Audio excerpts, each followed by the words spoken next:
নিজের দুঃখের কথাও কাউকে বললেন না, সুখের কথাও কাউকে বললেন না। কথাটা একটু শুনতে আপনার কাছে অন্যরকম লাগলেও একটু ভিতরে গেলে আপনি নিজেই বুঝতে পারবেন।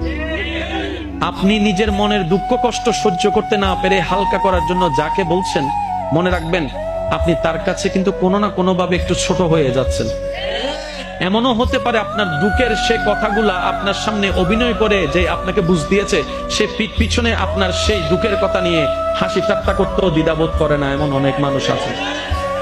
আপনি যাকে দুঃখের কথা বলে মনকে হালকা করার চেষ্টা করছেন, আপনার দুঃখের কথার সে দুঃখটা সে বুঝবে না, কারণ তার সাথে তো সেটা ঘটেনি। সেজন্য আপনাকে 3 মাস 4 মাস 3 বছর পরও হয়তো আঙ্গুল তুলে দেখাই দিতে পারে, সেই কথাটার কথা দিয়ে খোঁটা দিতে পারে। কথা বলেন ঠিক না? দুঃখের কথাও মানুষকে বলে শান্তি নেই। এবার আপনি বলবেন ভাইয়া সুখের কথা কেন বলবো না? আমি বলি কি ভাই, দুঃখের কথা শোনালে যেরকম মানুষ দাম দেয় না, সুখের কথা শোনালে মানুষ বদনজর লাগাইয়া সেটাও নষ্ট করে দেয়।